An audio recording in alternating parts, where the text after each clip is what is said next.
वैष्णव धर्म क्या है?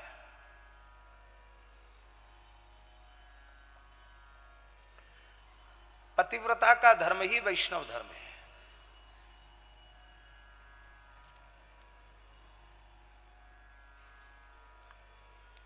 पतिव्रता अपना तन मन प्राण सर्वस्व अपने पति के चरणों में न्यौछावर करती है। उसकी दृष्टि में पुरुष आकार में, पुरुष शरीर में इस पृथ्वी पर केवल उसका पति ही होता है। बाकी दूसरे को वो उस स्वरूप में स्वप्न में भी अनुभव नहीं करती है। उसे ही उत्तम पतिव्रता माना जाता है। पर ऐसी उत्तम पतिव्रता भी पति के संबंध का आदर करते हुए पति के बड़े भाई जेठ उनका भी आदर करती है।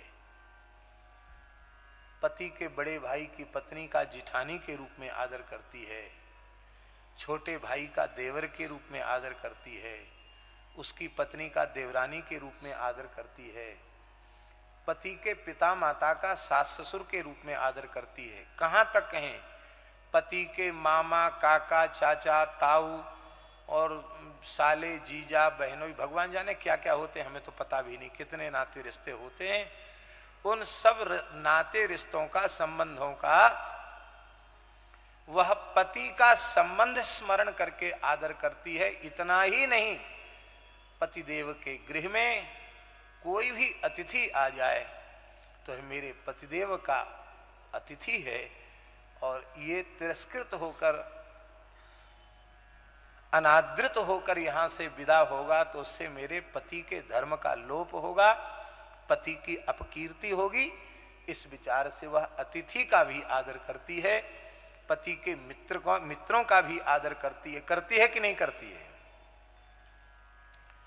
और मान लो वो कह दे कि मैं तो अनन्य हूं, पति को छोड़ के किसी को नहीं मानूंगी, फूटी आंख नहीं देखूंगी, सास ससुर को, बहन बहनोई को, ननद को, किसी को नहीं देखूंगी, ऐसा कोई पतिव्रता आचरण करे तो हम पूछते हैं क्या उस पतिव्रता का पति उसके इस व्यवहार से संतुष्ट होगा?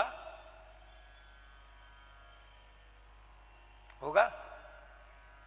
कदापि नहीं होगा। इसलिए वैष्णव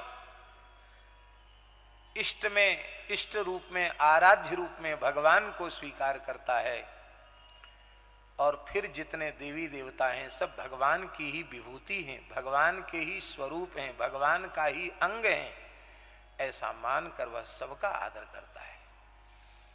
अंग के तिरस्कार से अंगी का तिरस्कार होता है और अंग के आदर से अंगी का आदर होता है। यह तो बात हुई स्थूल। सूक्ष्म बात यह है कि केवल देवी देवता ही नहीं, संपूर्ण ब्रह्मांड भगवान के श्रीअंग में स्थित है। इसलिए किसी भी जिसे हम अपनी दृष्टि में अचेतन समझते हैं, जड़ समझते हैं, उस अचेतन जड़ पदार्थ में भी परमात्मा की सत्ता परिपूर्ण रूप से विद्यमान है।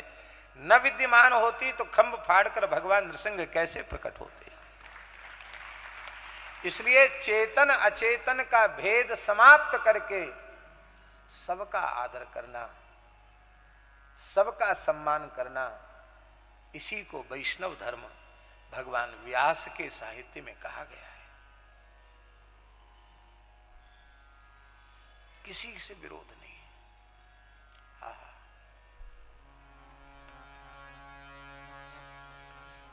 ब्रह्मवैवर्त पुराण में जहां भगवान व्यास विस्तृत उपासना का उल्लेख कर रहे हैं, भागवत धर्म का, वैष्णव धर्म का उपदेश कर रहे हैं, क्या कहें, वो सब प्रसंगांतर हो जाएगा और फिर कथा पीछे रह जाएगी। तो वो कह रहे हैं, भगवान व्यास कहते हैं वैष्णव को अपने चरम लक्ष्य की प्राप्ति के लिए 6 उपासनाओं का आश्रय लेकर अनन्य भाव से प्रधान रूप से भगवान की उपासना करते हुए अपने जन्म को सफल करना चाहिए।